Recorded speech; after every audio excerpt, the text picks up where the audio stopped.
Autre voie pour maîtriser ses coûts énergétiques, produire soi-même son électricité. Si vous êtes agriculteur ou dirigeant d'une PME, ce projet pourrait peut-être vous intéresser. Une éolienne à axe vertical vient en effet d'être installée à Enghien. L'objectif est de diminuer de moitié la facture énergétique de ses propriétaires terriens. Reportage Vinciane Rodtron, Philippe André.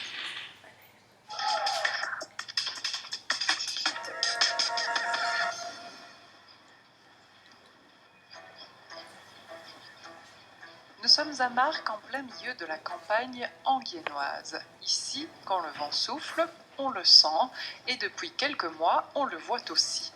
Cette famille d'agriculteurs a souhaité diminuer sa facture énergétique. Ils ont d'abord réfléchi à une installation de panneaux photovoltaïques, peu adaptés à leurs besoins, surtout importants en automne et en hiver. Ils se sont finalement tournés vers l'éolien. On s'est dit, tiens, pourquoi pas une éolienne, puisque l'éolienne, le vent, c'est beaucoup en automne, en hiver, au printemps également, puisque aujourd'hui c'est le cas, il y a énormément de vent. Et donc, par contre, en été plus calme, on se dit, tiens, c'est certainement beaucoup plus adapté, et donc on est parti dans ce sens-là. Les frères Le Terme cultivent 200 hectares de pommes de terre, dont 6000 tonnes sont stockées dans ce hangar de 1200 mètres carrés. Pour une bonne conservation, cet espace doit être ventilé, ce qui a un coût énergétique, mais grâce à l'installation de l'éolienne, depuis quelques mois, ils admirent leur compteur qui tourne à l'envers. Ici, avec l'hangar de conservation de pommes de terre, il y a une consommation quand même assez élevée d'électricité. Et donc, comme ça engendre des factures quand même importantes, ben, on se dit que produire soi-même son électricité, forcément, c'est intéressant. Cette éolienne est posée sur un mât de 18 mètres avec des pales de 8 mètres entourées de bras de 4 mètres de longueur. Tout cela basé sur un axe vertical, une technologie particulièrement adaptée aux petits et moyens éoliens, car ces machines sont insensibles à l'orientation du vent et assurent un rendement maximum pour un coût total de 86 000 €. Ici, il y a plus ou moins 5,5 mètres de vitesse moyenne annuelle de vent, donc elle va produire plus ou moins 25 000 kWh. Alors, en sachant que cette exploitation, ils utilisent 55-60 000 kWh, donc ça lui fera plus ou moins la moitié de son exploitation. Cette éolienne a été installée en quelques jours. Toutes les pièces ont été conçues dans un atelier à Fleurus.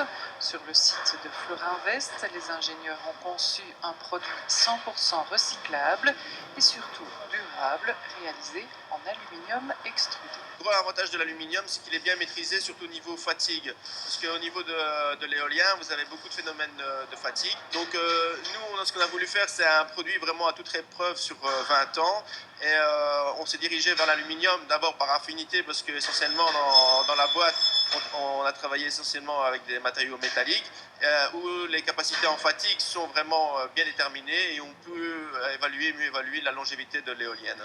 Ce modèle d'éolienne a été testé pendant 2 ans dans le sud de la France avant de le mettre sur le marché.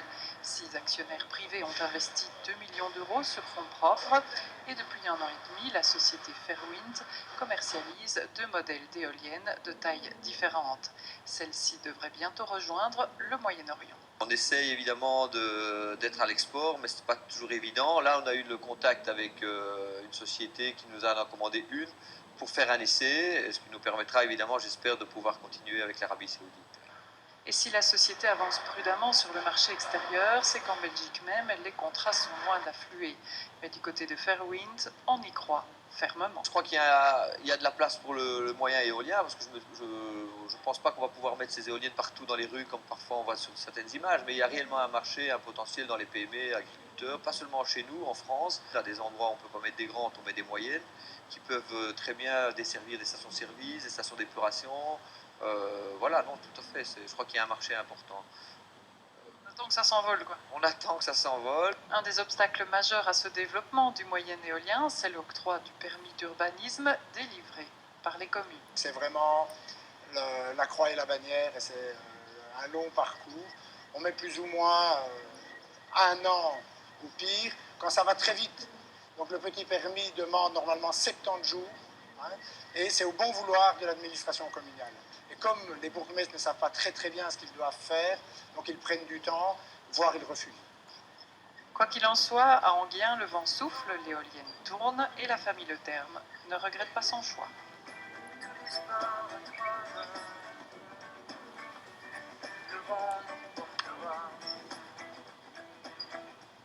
Voilà, on arrive tout doucement au terme de cette émission dans laquelle il y aura encore beaucoup de choses à dire. Alors d'abord, une première chose, une brochure peut-être importante, intéressante.